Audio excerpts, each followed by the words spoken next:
Welcome. Welcome to the Pontchartrain Area Recycling Conference. Welcome to Park. Congratulate yourselves on doing what it did to take for you to be here. For in your being here, you've acknowledged your desire to learn all you can about recycling. Park was created earlier this year by a handful of passionately, environmentally interested citizens of St. Tammany. In March, they began to solidify their interest by enrolling others into their project. Today, 24 civic organizations represented by many active members have worked diligently to produce the conference. In the process, they've raised over $3,000 so that all members of the parish are able to participate with only a donation to the plastics bin. The Park Committee members have long been aware of the problems of incineration, the waste of our overburdened landfills, and the devastating effect on our groundwater. In order to have all of you aware and in a position to choose to do something, the committee members have given up many more hours than one Saturday. The Pontchartrain Area Recycling Conference is a multi-level course in recycling. The gathered experts are here to give of their vast knowledge and interest on recycling. The committee's request, if they were to voice it, is for you, the citizens of the Lake Pontchartrain area, to take advantage of the lectures, the book fair, the exhibits, and this afternoon's breakaway sessions to learn all you can about recycling.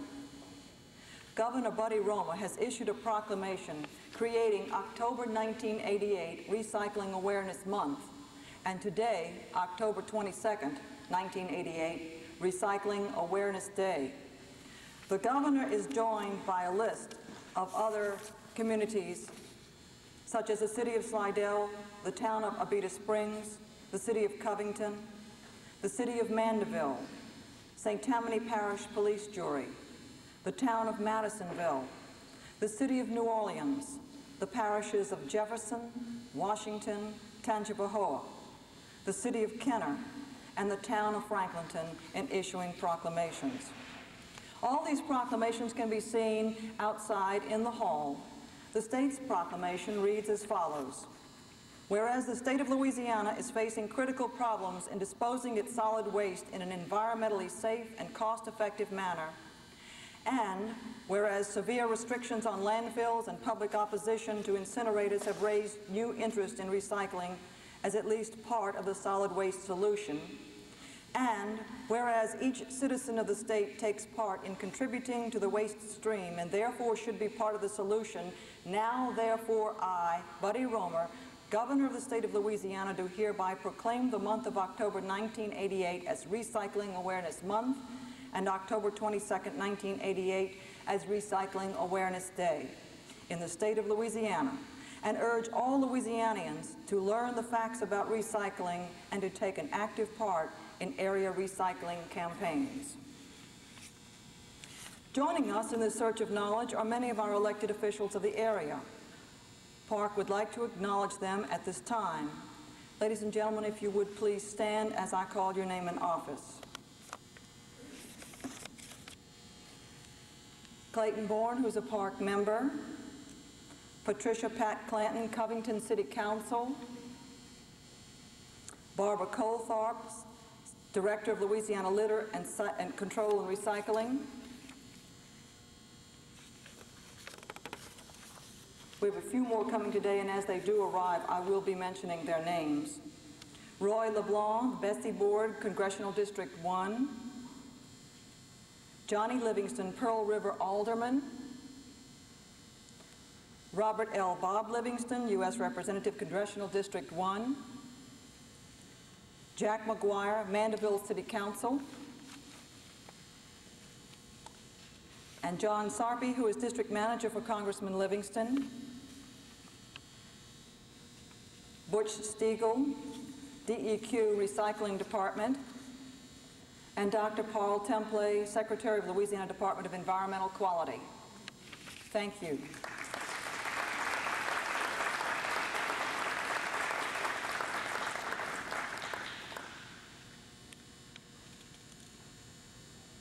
Thank you for your presence. It is obvious you share our concerns. Along with the book fair, the proclamations, and the exhibits outside of the gym, In the halls is a petition to ban styrofoam in the state of Louisiana. You may sign this petition, if you wish, at any of our breaks during the day. The League of Women Voters of St. Tammany have made available for purchase a voter's key listing names, addresses, and phone numbers of our state officials. I have a copy of it right here. It's this little red booklet.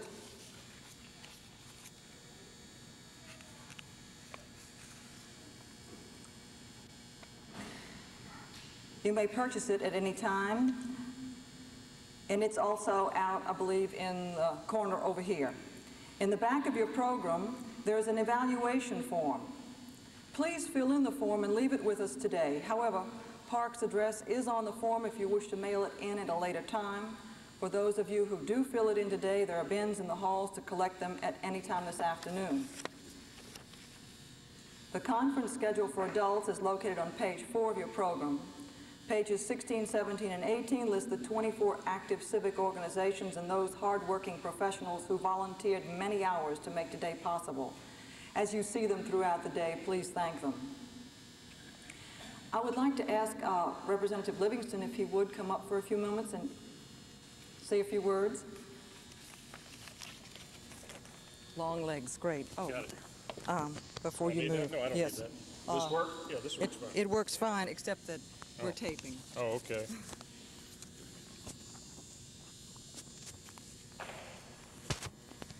I don't know if this thing's working or not.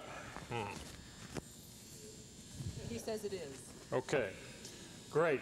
Ladies and gentlemen, thank you very much. Congratulations on holding this conference. I want to compliment you.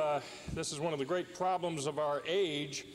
In fact, I think it could be said that we're literally up to our necks and ears in trash throughout the country. We see on the news what's happened on the New Jersey coast with the medical waste floating up on the beaches and the seashores. We see that right here in our own area in Louisiana, we have landfills that we can't control and more trash than we can put into the landfills. And we, at the bottom of the Mississippi River watershed area, seem to be the recipients of the trash and perhaps sometimes the chemical waste and other wastes of all of the rest of the country. So we're acutely aware of it. We know in terms of hazardous waste that we have high cancer rates and problems that arise on a constant basis from our inadequate disposal procedures.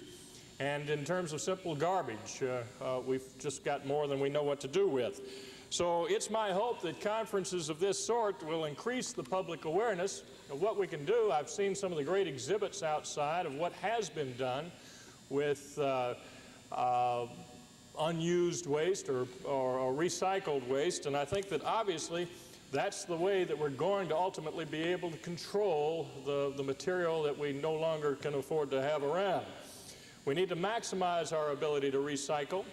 We need to modernize and streamline and clean up our collection capacities and our disposal capabilities, and to as great a degree as possible, I think we need to rely on private initiatives. Lots of people always have problems and they turn to the federal government or to the state or local governments and say solve them, but it's really the ingenuity of the private sector that solves the greatest problems of our times. And so it's my hope that the private market, in full and fair competition, can provide the answers and the ingenuity that we really need to solve these serious problems. Conferences like this will provide the seed and the germination of ideas for those solutions, but then it's up to individual companies, and yes, for the purposes of profit, P-R-O-F-I-T, not a bad word, who will go out there and devise ways and techniques to dispose of the materials that threaten us.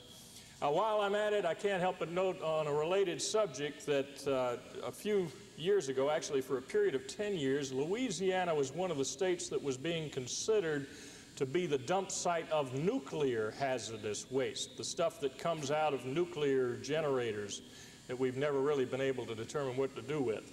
After a great deal of time, roughly 10 years, and a lot of consideration and deliberation by various commissions, it has been decided that Nevada was the place where we were going to put it. Nevadans weren't excited about that, believe me, but since they had a low population and a great deal of geographical diversity, it was determined that was the safest place to put it. I just have to note that in the presidential campaign this season, just about in the last 2 months, one of the candidates went over to Nevada and promised them that they would reopen the idea and the issue and reconsider where to put the stuff.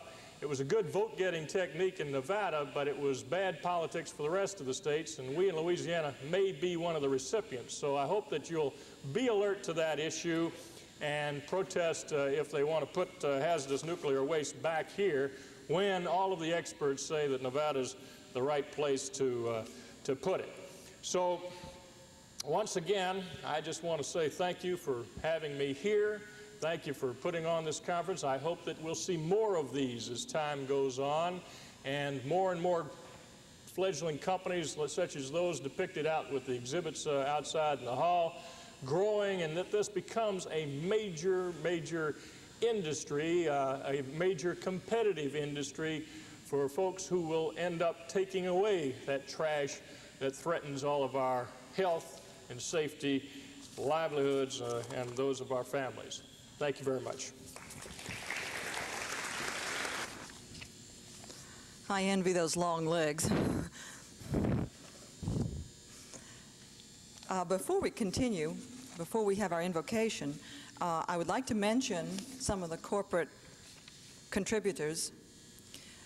The CanCom International Incorporated from Marietta, Georgia, Developmental Waste Enterprises Incorporated from Bogalusa, Louisiana, the Ecological Technologies Incorporated, Fort Worth, Texas, Harris Press, HRB, North Richland Hills, Texas, Mid-America Glass Recycling Program, Buena Vista, Arkansas, P&W Industries Parish Concrete, Covington, Louisiana, Recovery Technologists Incorporated, Mandeville, Louisiana, SC Recycling Corporation, New Orleans, and Southern All Metals Recycling Incorporated, Slidell, Louisiana.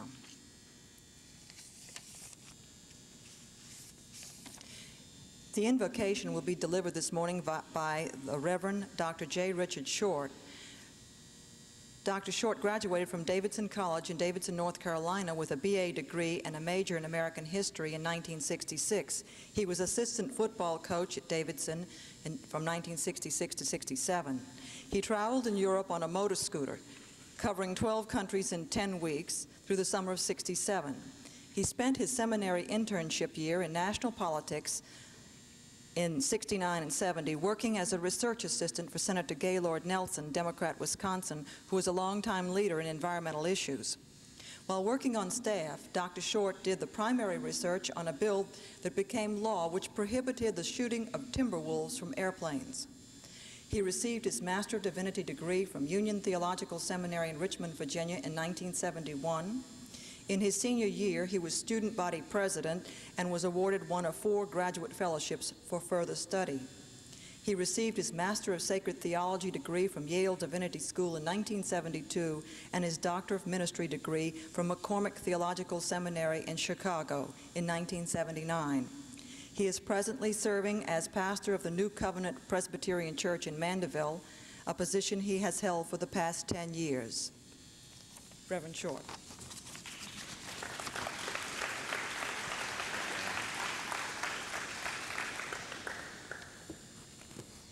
I want to say it's a great pleasure for me to share a few words with you before the invocation. I'm here by mistake. That is, that another pastor was asked and he couldn't be here, so I'm glad to be here. I got to thinking about it in the last couple of weeks when after I was asked to do this, where my interest in recycling began. I have been very interested in the environment for many, many years. I thought about it this morning when I was taking my coffee grounds and my eggshells out to my compost pile, and this wild cat in the backyard had come up and delivered a squirrel tail and a back end of a squirrel plus a squirrel tail. So all that goes in my compost pile. But if you promise you won't tell anybody, this is really kind of embarrassing. I think the real reason why I got interested in the environment and recycling and that sort of thing was when I was a small child visiting my grandparents in Meridian, Mississippi. My grandmother, whenever any of us wanted to go to the bathroom, made, any one person going to the bathroom meant that everybody in the house had to go so we could use one flush to get all of the waste down at one time.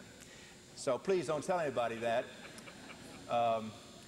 But it's interesting how little bitty things like that sometimes get part of your consciousness and then get submerged, and it comes out in hopefully more constructive ways. I'm glad that this recycling conference is beginning with invocation. When you think about it, the record that we have of God's activities with human beings, that is the Bible, begins with the story about God creating the world and then calling it good. I think of the psalmist when he says, "The earth is the Lord's and the fullness thereof." And so that's the first thing that we want to say this morning, that this world that we have is God's creation. And the second thing I think we need to say is that not only did he create it and called it good, but the second thing is that he gave it away. He gave it to us, to you and I, for safekeeping. He gave it to us for us to take care of this good gift. In the centuries that have followed that gift, our stewardship of this planet has been mixed. Sometimes we have done a good job and other times not so good. And as Representative Livingston has just indicated, at this particular point in our history, I don't think any of us need to be reminded that we stand at a crucial juncture. Our drinking water, our air, our ozone layer, our soil are all at the breaking point. Many years ago, my statistics may be wrong now, but many years ago, I read that our nation, who is the leader of this world in so many good things, is also the leader of the world in terms of consumption. We have 6% of the world's population, and yet we consume 40% of the resources. Now, please notice that I use the words exhaust and consume.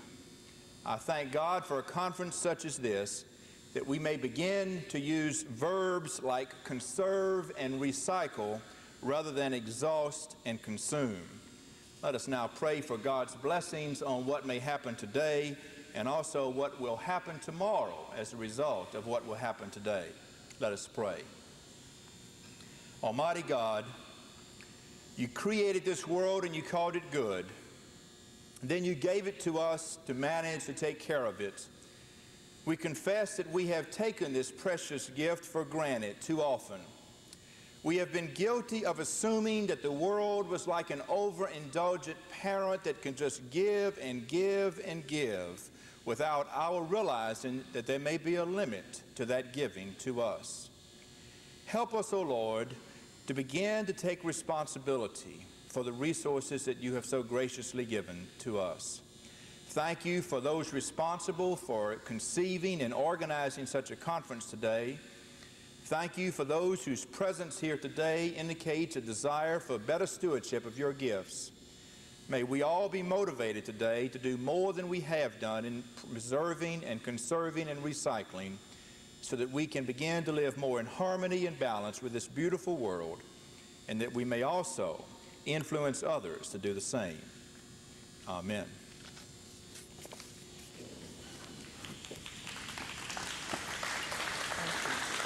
Thank you. Thank you. Just a word of logistics before we continue.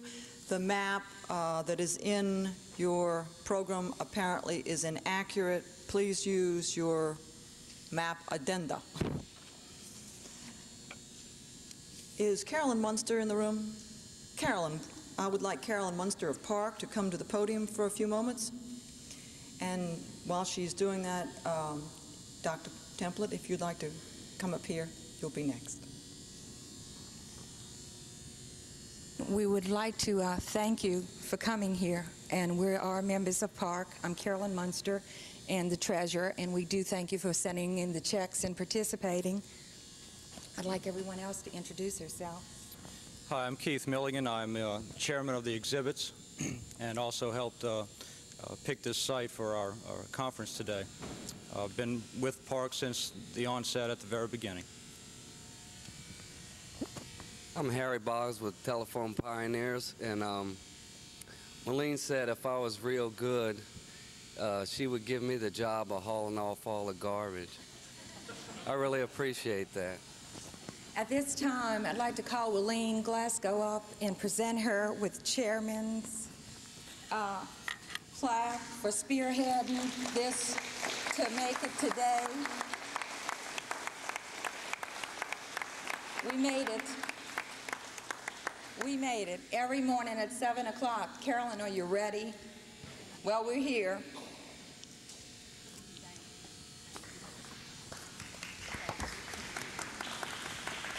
Thank you, Carolyn. Thank you. Thank you very much. Thank you.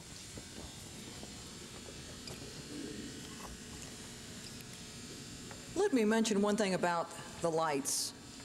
That's what's making the noise. They take a while to warm up. You can understand about teenagers now, I think. They have to hear this noise all the time. I'd like to introduce our next speaker. Paul H. Templet, PhD, is a chemical physicist. Currently, Dr. Templet is serving in the capacity of Secretary of the Louisiana Department of Environmental Quality. He previously taught and worked in the field of environmental chemistry and environmental planning and management as an associate professor at Louisiana State University's Institute for Environmental Studies in Baton Rouge. Dr. Templet coordinated the establishment of coastal zone management programs in Louisiana and American Samoa. He has served on numerous planning boards, both in the United States and in the South Pacific. Dr. Templet has published articles in the Journal of Chemistry Physics, the Coastal Zone Management Journal, and Environmental Management, and has written over 40 articles, reports, and other publications. Please welcome our keynote speaker, Dr. Paul Templet.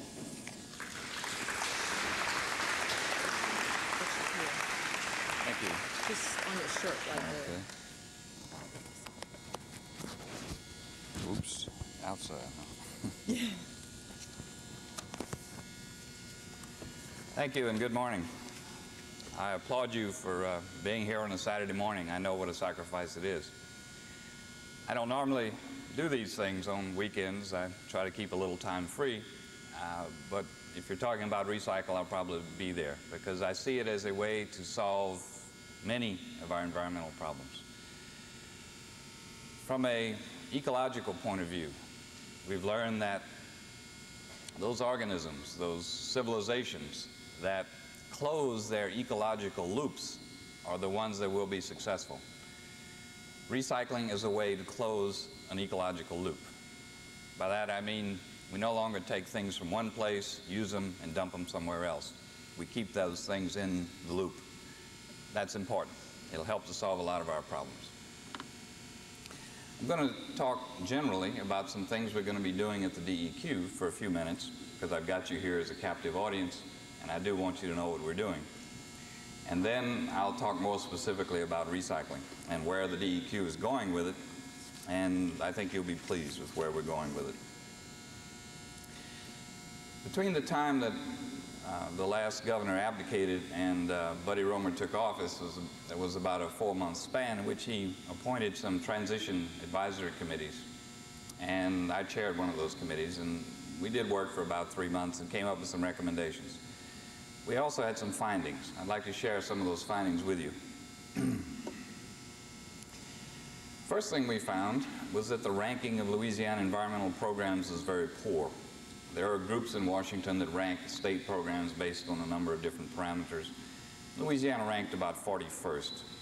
Not so bad when you consider some of the lists that we're on and where we place on those lists, but if you take a look at those states that were behind us, below us, if you will, it was states like Montana, Wyoming, and they don't need much in the way of environmental programs. There's not a whole lot happening there that's disrupting their environment. At least I don't think there is. That's my perception of those places. Louisiana is one of the most heavily industrialized states in the nation. We rank right up there with New Jersey and Michigan in the level of industrial activity. Yet we were spending about 1/2 of what those other two states were spending, and we have about half the number of people in the DEQ trying to deal with those environmental issues. Right off, that should tell you we've got a problem. So the first finding was that if we're going to be a modern state and deal with our industry in an adequate way, deal with the other environmental problems we have, we're going to have to double our budget and double the number of people. We managed to do that in this past legislative session to some extent. For the first time, the DEQ has some general funds, thanks to the governor's help. We did get those funds cut by some of the people that don't want to see environment be a more important issue in Louisiana. But we have managed to increase our budget in real terms about 40 to 50%, which is a good start. Doing that in 1 year is significant. We've also got permission to hire 150 and 180 new people in the DEQ. We're trying to do that now. It's kind of slow because of the procedures, but we're making a little progress. Those are significant first steps. The second finding that this panel came up with was that environmental costs are going to be paid. Either you pay them on the front end in the form of better scrubbing devices on the stacks, better treatment of waste, more recycling, and you put some money into it, or you pay those costs on the back end. If you pay them on the back end, they're much more expensive. The way you pay them on the back end is increased health costs, lowered health statistics, and you know we're higher on the cancer list, decreased property values. Lots of studies that show that if you've got air pollution, your property values are going to go down. You've got to pay workers more to work in an environment that's polluted. Lots of studies to show that. So we're paying those costs. You and I are paying them. We just pay them in ways that we're not really aware of paying them. My contention is that it's best to pay them on the front end. Let's start putting some money into cleaning up some of our environmental processes, cleaning up what's coming out of the stacks, what's coming out of the pipes. And we won't have to pay these back-end costs, which are much higher in the long run. You probably know that the two industries left Louisiana in the past month. These were new industries that we're trying to locate here. One of them left. This is a $2.5 billion industry. It was going to be in Baton Rouge. They were talking about Baton Rouge first. Hire 2,000 people. We told them they couldn't locate there because we're a non-attainment area for ozone. Second industry took themselves out of the action when they investigated the site more closely that they were considering and found groundwater contamination.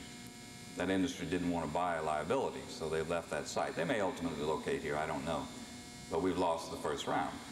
There's two examples in 1 month of us paying the cost on the back end because those industries left. Now, the governor wants to bring in jobs, and I think people need jobs too. I will support him in that. But we're not going to be able to do it. Our pollution levels have gotten bad enough in Baton Rouge that we can't have any new industry there. That's what the rules say.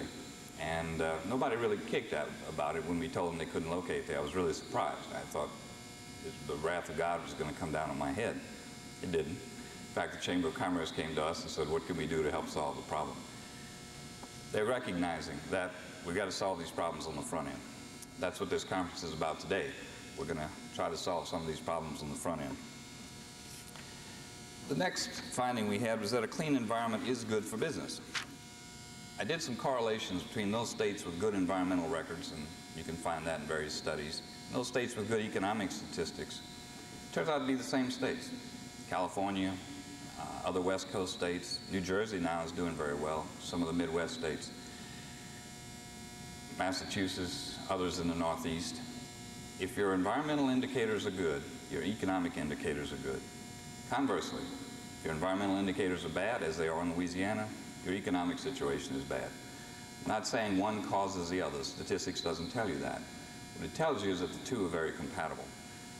And it's unlikely that we're going to have a good economic situation without a good environmental situation. So those things go very well together. In the DEQ, we're trying to set up our programs so that they will be accountable to the public. That means we're going to have more public participation. We're going to be doing more of this, talking to you. We're also going to get you involved in more substantial ways through these local committees we've been talking about. And those are maybe a little ways down the road, but they're coming, I hope.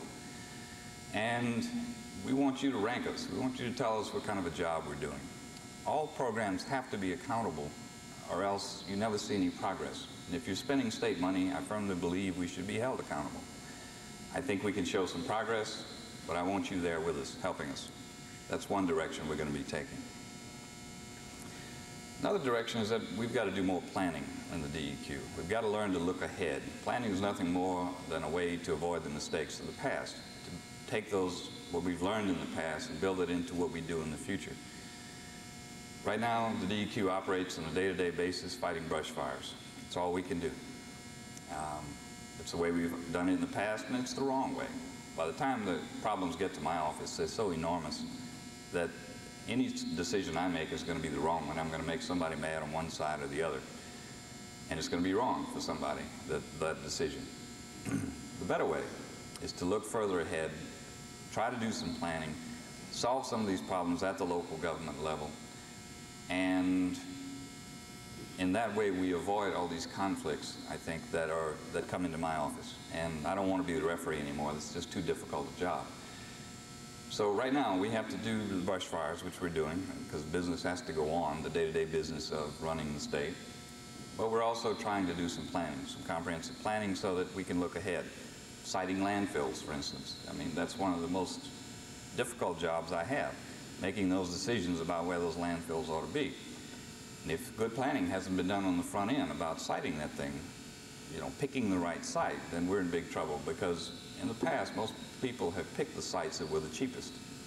Those generally were wetlands, river bottoms, floodplains, and that's not good. Those aren't good places to put landfills. So when they come into me, I'm going to turn them down. But each of those costs about $500,000 to put together the planning documents, or the geohydrology documents that we require. So somebody spent a lot of money, and here I am telling them they can't have that site. That's what I mean by planning. We've got to do more and better siting analysis for landfills. That's just one example. The last thing we found was that enforcement of environmental laws in the past has been poor. Because it's been poor, those people who break the law and don't carry out the regulations, don't put on the equipment that they're required to put on to clean up their effluents, have had an economic advantage over those people who tried to do a good job. That's a terrible situation.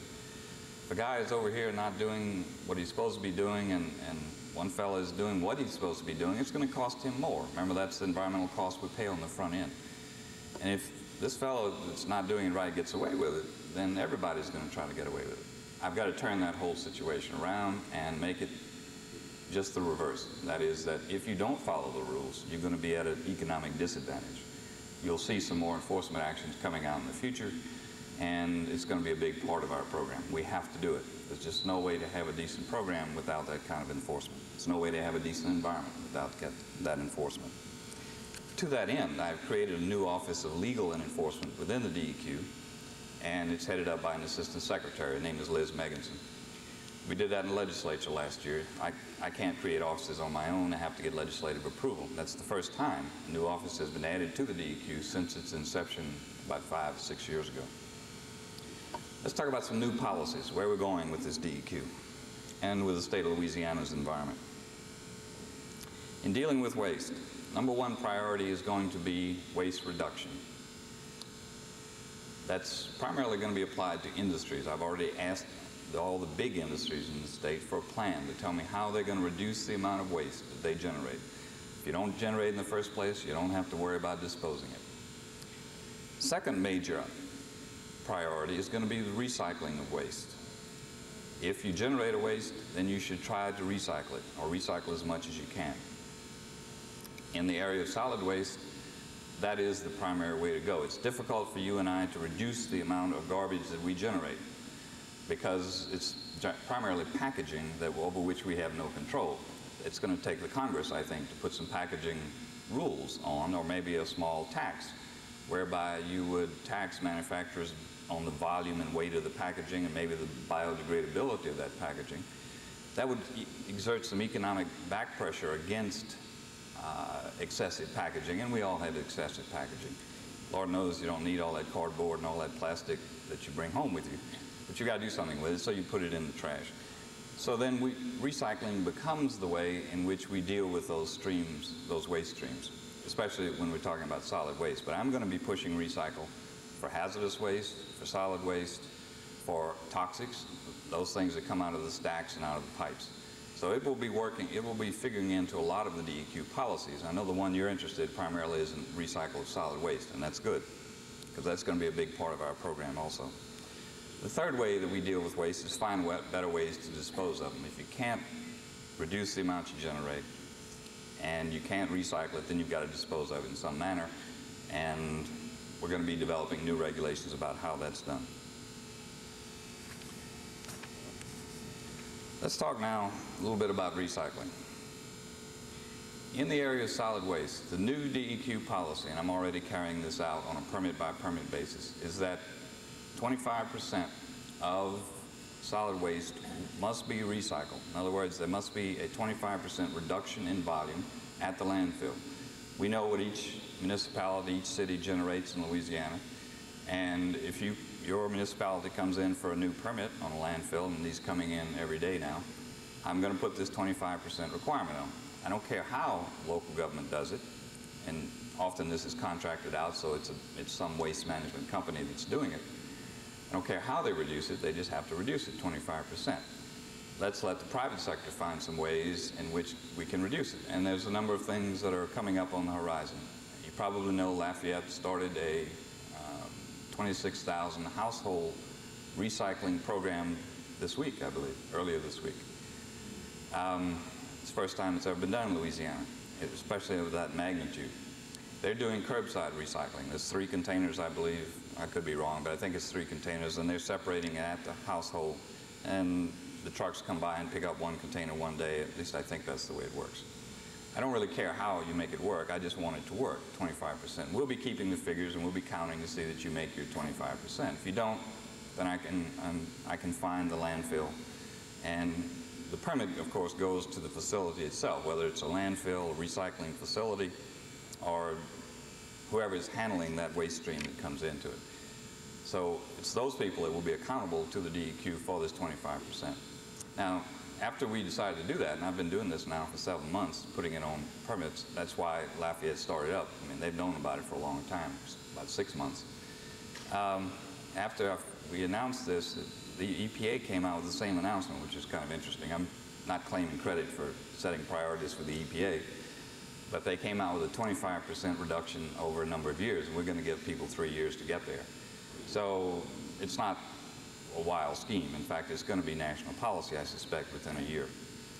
It's going to be state policy now, today, and I'm going to have it in my new regulations, which are coming out on solid waste handling very soon.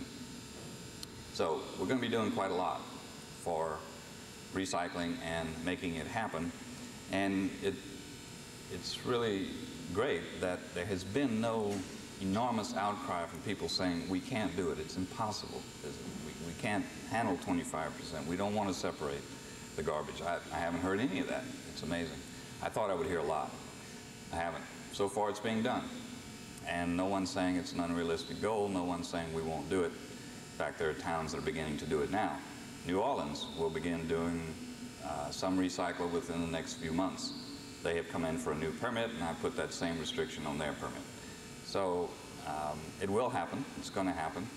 And I see our role to DEQ is creating this situation where the private sector has to find ways to solve the problem. And I'll create a market, if you will. The other things I'm doing at the DEQ to sort of help this effort along, is starting a recycle program within the DEQ. On my floor, the 7th floor of the DEQ, we're all recycling waste paper now. As we work the bugs out of the system, we're going to move it to the other floors of the building and ultimately to other state agencies in Baton Rouge. The governor has approved that concept, so the state agencies will be cooperative, I think. But it's no pain. I mean, it's real easy. You just have 2 containers in your office and put recycled paper in one and wet trash in another, things that aren't recyclable, at least at this point, and it seems to be working. The other thing we're doing is looking into ways to use recycled products within state government so that we help to create the market.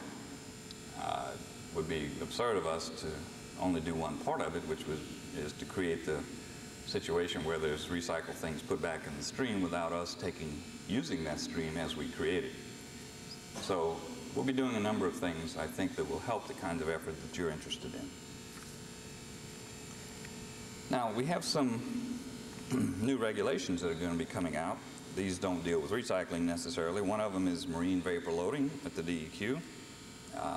One of the reasons we don't meet the ozone standard in Baton Rouge is because of the unloading of barges and ships in the river and the loading of them, and that's an uncontrolled source. There's a lot of stuff coming out of those barges in the same way as stuff coming out of your gas tank when you fill up your tank. So we're going to begin controlling that source. As you know, we're a non-attainment area, which means that there's some real health costs there, and every time we have a day when we exceed the standard, I hear from the doctors that we had more people come in today for bronchial problems than we have on a clear day. So I know there's health costs. There's also this industrial conflict I mentioned. We can't have any new industries in the 7-parish area around East Baton Rouge because we're non-attainment. We have to find ways to reduce it. So controlling these barge vapors is one way, and ship vapors. The other thing we're going to do is put some controls on gasolines. We're going to require that the vapor pressure, that is the volatility, be lowered in the summer. Turns out there's quite a lot that comes out of your automobile from the carburetor, especially in temperatures like 90 degrees and 95 that we have in Louisiana. So we're going to begin controlling automobile vapors much better. We have other regulations dealing with land ban. We're not going to allow certain kinds of waste to be put in the ground anymore. And infectious waste. You probably saw in the news that on the East Coast they were finding waste all over the beaches. This is medical waste. Actually, we found some in Lake Pontchartrain and at Grand Isle when we were doing the beach cleanup. So there's a small medical waste problem here, and we're trying to figure out ways to deal with it. Those are the things we're going to be doing in the next few years. This is not an easy process. We didn't get in this situation overnight. We're not going to get out of it overnight, but I think you'll see some progress within a year. I certainly hope to see some within a year. I see some already, but I'm closer to it than you are. The fact that this conference is being held to me is a sign of progress. People are seeing recycle as a way to solve our problems. I do too, and the DEQ will certainly support your efforts. Thank you.